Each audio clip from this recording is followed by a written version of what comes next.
into New York City for a very special interview. Today I get to sit down with Jade from Owning Manhattan. If you're not familiar with the show, she is an absolute powerhouse of a commercial broker who is taking the world by storm. She runs the commercial division at Serhant and is completely redefining that industry. She is making it sexy, bringing fashion elements into it, and breaking all stereotypes when it comes to a world that is usually run by men in suits. I hope you find this interview interesting and useful, and it inspires you to shatter all glass ceilings in your own industry. Let's get into it. Thank you so much for hosting us in New York City today. I just wanted to chat with you and learn a little bit more about your business and see how things are going so far. For anyone that doesn't know you, you're a powerhouse. You do commercial real estate, and there aren't many women that do that and bring a fashion element into it. So what do you do here in New York? How long have you been doing it, and how many people are on your team? Well, welcome to New York, first of all, and thank you for having me. This is so cool, and thank you for being here at the Lexi. It's one of my favorite new development projects. My name is Jade Shenker. I am disrupting commercial real estate here in New York and hopefully nationally and maybe one day worldwide. I'm also on a TV show on Netflix called Owning Manhattan, and it showcases me bringing this sexy residential marketing approach that harnesses social media and bringing that to commercial real estate. And that's what I loved about it. It's a very difficult world to jump into, commercial real estate. I've been selling real estate for 10 years, and every single commercial deal that I've sent out and referred has been to a man. So to finally be able to have a female in business that's also doing things completely different is so nice.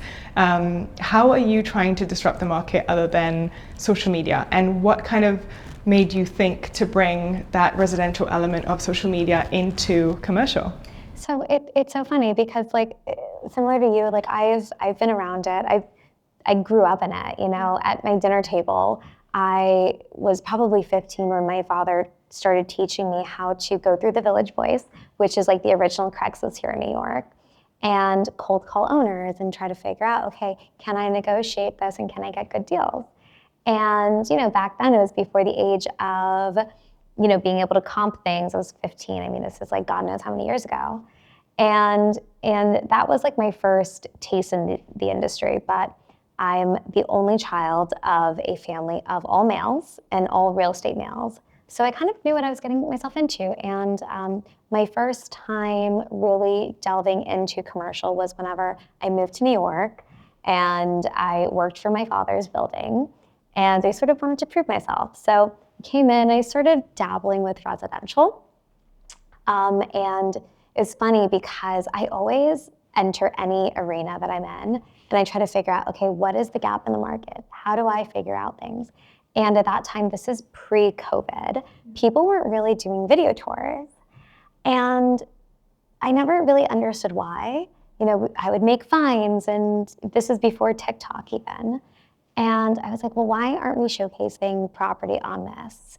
And in addition to that, I was actually dating someone who was Australian. And the issue for him was that he owned all this property in Australia, but whenever you move to New York City, you have to start your credit all over. So there was almost this gap between high net worth people internationally who didn't have credit in the US, and this difficulty between not being able to see an apartment before you come to New York, not being able to even get an apartment because you have no credit score. And I sort of saw that and I was like, wait, there's an opportunity here. So that's when I started listing his properties. And on Facebook Marketplace, I found different niche groups from Australia, from the UK. And I sort of leveraged like the social media aspect of posting things. And I was able to develop a very niche but loyal sort of like group internationally. And they would come and they would always look for different places. And I was able to increase the revenue for the building my father owned at the time. I think it was by 45%. So in real numbers, increasing a property that was once making $4,000 a month to just under $6,500 a month, which is, it's great. So, you know, I kind of did that and over and over and over. So, you know, before I went to Serhant, I was managing about 650 million in assets. So I pretty much like rinsed and repeated that. And it was through that I was like, okay, well, this is great, but how do I scale this? So I would reach out to different owners on the block and I'd be like, hey, I have somebody, their budget's $7,000 a month. How do I do this? And I was like, wow, this works. Social media and international, like trying to figure out, okay, how do I like leverage this? And I remember my first commercial taste of everything was we had a retail space.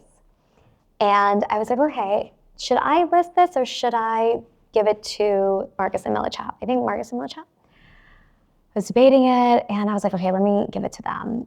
And the laziness, I mean, they didn't even put it on the internet. I was like, why, like, how is this even possible? I'm like, how is it that you guys are making quadruple the commission of a residential agent? There's no photos. There's no video, and you guys are barely putting it out there. And I was so frustrated. Like, I was like, how is this even possible? And you guys are kind of like douchebags. And like, it took me a while. I did retain them, and I was like, you guys suck. And then I ended up doing it myself. I got a massive price, way more expensive than they even projected it. And then again, I started doing it for the East Village and rinsing and repeating. And I was like, great. I was like, there is something to this. And that was kind of like my proof of concept. What is your favorite part about selling commercial versus residential? I love that question. So and I kind of know the answer already. I mean, look, because I've heard you say it, and that's why I'm asking, because it's so important. I love what I do. I always say, so New York, the way that I look at New York, it's a piece of land, right? Without the commercial properties on it, it's just land. So I feel like a building is a piece of art. We're standing on a piece of art. And to own something like that is just, it's incredible.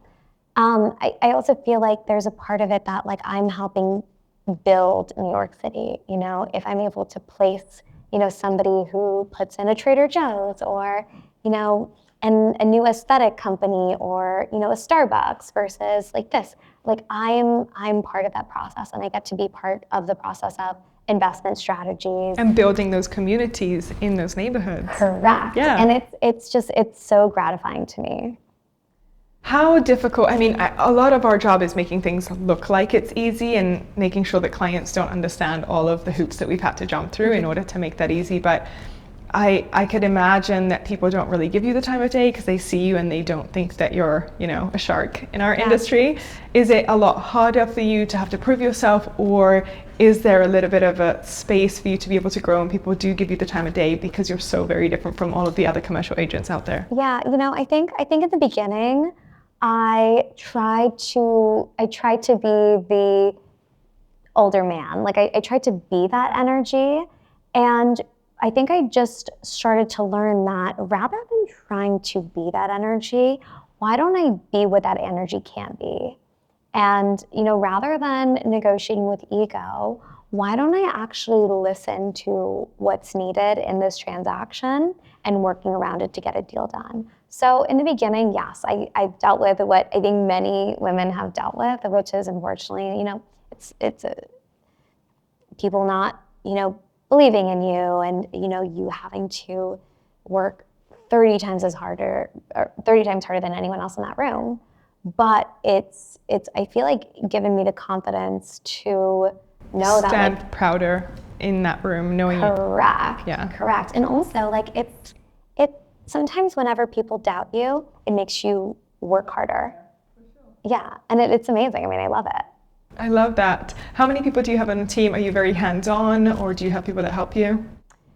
I am very hands-on with certain things, and then other things, I know what I'm not good at. I think with medical stuff, I know that in certain areas we have people who are specialized in each area on our team. So let's say Brooklyn, I love Brooklyn, I love Williamsburg, and Cobble Hill, but, sometimes outside of that, I'm not the best person. So I'll always match, the property and what's, being presented to someone on our team who's going to help elevate that. But I'll always be part of the marketing strategy and figuring out, okay, how, like, what is the strategy behind this? And as far as the day-to-day, we have people on our team. We have someone that runs analytics. We have somebody that helps with marketing, back end. We have a great team, yeah. What advice can you give to someone that maybe wants to get into real estate, especially if she's a female, and that is scared to do so? Or what advice would you give to your younger self when you first got into this industry? Oh, I love that question too. So first, the advice that I would give to my younger self is to take the risk. Like, in life, if something scares you, it means that you should do it. And I've learned that, like, the scariest moments in my life, the hardest moments in my life, are the times that have elevated me tenfold. And you're going to make mistakes. Yeah. I think that's like one of the things, Ryan says it too. It's like fail fast and forward. Figure it out, because if you're not making risks, you're never going to. At least for me, everybody has different goals, right? But for me, I don't want to just succeed. I want to disrupt, and I want to make things better. And I think as a young female, especially, we're afraid. I think that fashion's given me a lot of confidence, but we're taught our entire lives to tone it down, to wear a skirt that is a little bit longer to not distract the boys. But then, when we get older, we want to pay companies God knows how many millions of dollars in advertising to take someone's attention. So it never really made sense to me, the juxtaposition of, okay, well, you want me to be someone who doesn't cause attention, but then you want to pay outlets to cause attention. Why don't I just leverage the attention that I can bring to myself? And it's called the Trojan horse theory, where you bring the attention and then you leverage the attention to funnel into business. But you're doing it on a business level. That's the whole reason behind it. And that's what I love. Yeah.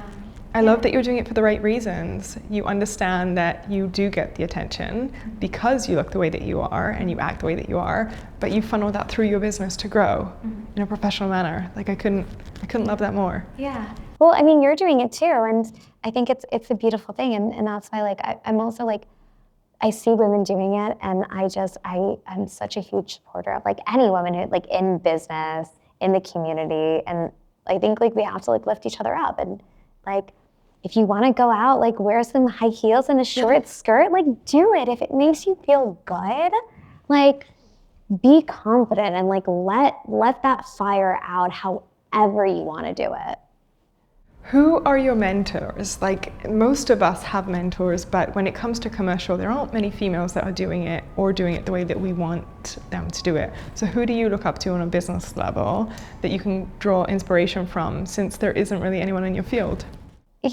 That's I think about a lot of people. I think that there's not that many people in commercial that I would say I look up to as far as branding. I think Ryan, I love what Ryan's been able to do, which, he's a businessman.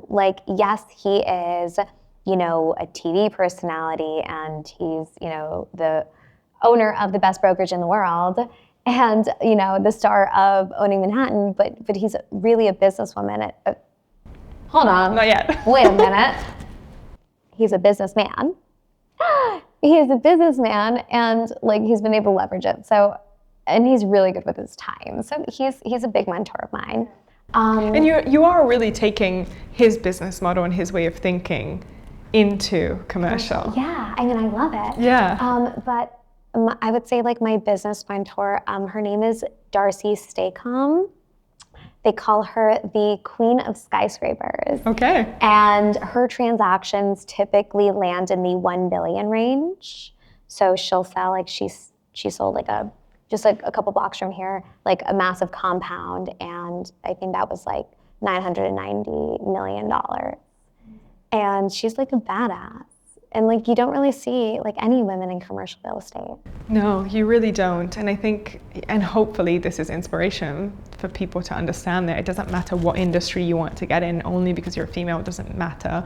It doesn't mean that you can't shatter all of those ceilings and kind of just go for it. Yeah, I love that. I think that being a woman, it's almost like a superpower now. Exactly. I just started reading this book. It's called Unbound, and it teaches us there's also like the art of seduction, which is really just sales, and it shows us, okay, there is a way to do business not as a businessman, but as a businesswoman, and it really it's a superpower. I think I downloaded that book actually. It's on my Really? Yeah, I haven't read it. It is so good. It is so good. We have so much power that we don't leverage, and I think it's a waste. And I think I just got so frustrated. I was like, why am I listening to? And you know what? Sometimes other brokers are the most judgmental. And well, it's because they're probably threatened by who they know is going to be big competition, right? Yeah, I mean that too. But I think people are just really afraid to think out of the box. And to me, I respect it, and I think that being risk averse is okay, and that's amazing. But again, it's like knowing what lane you're in. And for me, I've never been the type to mold into what somebody's wanted me to be, ever. I know that commercial real estate is pretty much on sale right now. Obviously, post-pandemic, it looks like a lot of people have figured out how to work remotely. It's the lifestyle of being able to travel and working from home. And obviously, office buildings have suffered the most because of that. But how do you manage to get record prices for your clients in markets where real estate is on sale? Because I know you did that, and it does come down to branding, and it does come down to hard work, and I want to be able to give that platform to you to showcase that and kind of explain how you did that. Oh my God, it's a big deal. I think it's part luck. Luck is when preparation meets opportunity, right? And we did it for 868 Broadway, which is the Union Square property. We did it for the the Midtown West property that you see on the show. And we did it for the building that we're standing in as well. I think it's really about understanding the market. And what's funny is I think that being so plugged into New York, and also social media, and knowing what's going on and what's trending, and also businesses, I've been able to just figure out, okay, what is the best way to maximize the value of this property, right? So, for example, downstairs, everything is so particular, and there's not a blanket statement for every single property in New York. It really is just spending the time to walk through a property and understand, how can I add value? If we're just standing in this, before the artwork, before all of this furniture, we're really just standing in a space with four walls. But if you can come up with a vision and convert that into value. And show people that value. Yeah. There is a little bit of an emotional aspect, even with commercial, where yes, we're looking at the numbers, but the numbers as is, yes, it's great if you're a buyer, but as a seller, you were also selling the potential of the property. And exactly, you're selling the dream, and you're selling the opportunity. So it's about understanding that and also articulating that in a way where you understand it. So I think that's how we've been able to get record prices. Who are your buyers? Who are the clients that you work with? Where do they come from? Are they all New Yorkers? Are they international buyers? Do you have any foreign buyer restrictions here? I would say it depends on what we're looking at. A lot of it is owner users. So typically, let's just say a tech startup or a VC firm who's coming in and they want an office space, or they want an office building, they want a headquarters. I repped a very big brand. I'm not allowed to say their name, but one that I'm sure we all have in our closets. They're looking to buy something here in New York City. They're based internationally, but they have a massive presence here in the city. And I would say younger investors, not necessarily institutional. I would say more younger investors who are hungry for shopping for opportunity. Because it is, I mean, right now. I was going to say, where do you see the opportunity? Oh my gosh, like in New York, like, so I don't know how much you know this, but my father purchased a lot of stuff in the East Village and Lower East Side, Mulberry Street, when it was a dump. You know, it was run by the mob, you know, people were doing drugs in the street. Like, it was really scary. But he saw the potential. He saw the potential, and you know, he got them for free, pretty much. And like, that's what we're kind of seeing right now. I mean, it's not as bad, but the value of property has decreased by a lot, like 50%. So the way that I look at it, it's like kind of like a Black Friday sale. Time to go shopping. Yes, exactly. Like, just go in and, you know, put an offer, and you just never know, and then follow up. Like, it's such a buyer's market right now. It's incredible. What are your favorite neighborhoods of New York?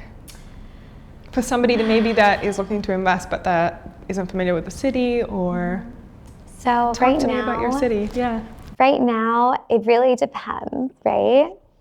I have fallen in love with the Upper West Side. Okay. Like the Upper West Side townhouse, like all the way west. It is so quiet, it's so quaint, and I feel like that's going to be the biggest opportunity in the next 5 years.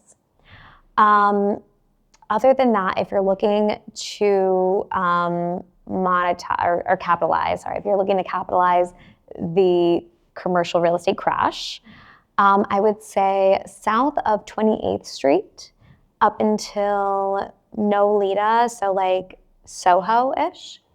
I would say anything between less than like the 15,000 square feet range of the boutique office building. Typically you're going to find really good deals. And I think that's probably on the mend the quickest. What new opportunities have come because of the show and your exposure? Is there anything that we should be watching you for? So I don't want to say too much. Okay. What can you tell us? I can say that I have an incredible trophy property that we have been pitching. It's still in the very early stages, but I also have some collaborations with other agents that you see on the show, which is so much fun to kind of use our resources and figure out, okay, how do we get this to transact? Because you know what? I only know what I know. So I love collaborating with other agents. Is there a season 2 coming, and are we going to see more of the commercial side on that, or can't say yet? Oh man, you know, I haven't gotten any word about season 2 yet. Our show just came out, so it's pretty standard. I think like I won't hear at least like for like 2 months after the show airs. Okay. But I do know that if there was a camera in front of all of us, all the agents, the things going on right now are crazier than what happened in season 1. Great. So just letting us wait a little bit longer for that. So yeah, and I think like all of us were like, oh my gosh, like how much should we say? Or like, should we wait till there's cameras? Like, I think all of us are kind of on the same page where we're like, okay, like let's just wait until we get the green light for season 2 and we start filming, and then you can roll. It's wild. I hope we get to see more of you and your world and the commercial space, because I found it very interesting, and it's so nice to see it from like a point of view of you bringing the marketing that you're doing for residential at Serhant into the commercial space and kind of putting your own twist on it. I love that, so I want more of that. Yeah, okay? You guys No will. big deal. I mean, there's so much to commercial real estate. Like it is the most incredible like asset class or like asset conglomerate. It's a $2 trillion industry, and we have not tapped into it like ever. Like, and like for women to like not even consider it is crazy to me. I can't wait to see the space downstairs. We're probably going to go and take a tour about that right now. Can I show you the space? Absolutely. Okay, perfect. Let's go.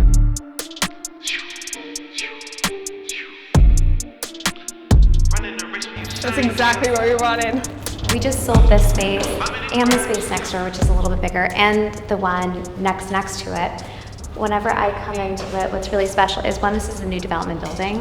So your construction materials, whenever you do build out, will probably be cheaper because they were already retained to do the exact building, and they have all the furnishing, you know, they have the architectural plans, so you don't have to worry about that, which time is money here in New York. Like, this was originally 2 floors, so they made it into 1 floor. So when you're looking at it as an investment standpoint, or even if you're going to be a user, rather than saying, okay, this is, you know, 700 square feet of space, you can increase your usable square footage by building a mezzanine, which is how we sold it. So it's I love really brand smart. new as well. To be able to be the first person in a space and create something so special is just very different. Yeah, and then next door we have somebody who is actually going to have bubble tea.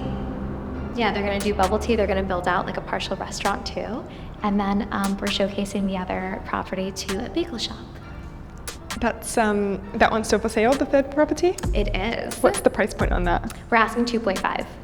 If you can utilize any portion of it to advertise, so, you know, let's just say I'm Chobani, the yogurt company, and I want an advertisement.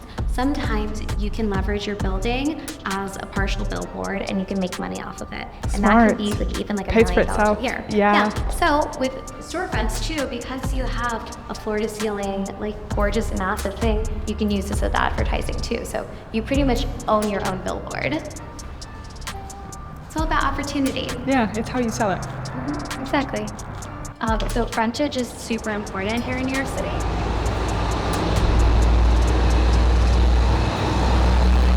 That's And then really good. look, you have my face here. I know, I saw that. I'm like, as long as it comes with an As offer. long as it's flattering and not scary. You know what I mean? It's nice to see you do something different and like to do it so well, honestly. Love it. Thank you. Thank you for coming. Of course. I mean, this has been amazing, and you're crushing it. So. Well, not on your level yet, that but I'm we'll get rooting there. for you. Thank you. We'll be back for sure. So we can't wait. Thank you. It was nice And if to you have meet any you. buyers, Yeah, I don't have anyone for commercial yet, but I also don't have any commercial workers. So now that I know you, that's great. I would love to. I mean, Canadians, people from London that might be watching, we'll definitely send them your way. Of course, I would love to set up a referral system. amazing. Let's do it. Can't wait.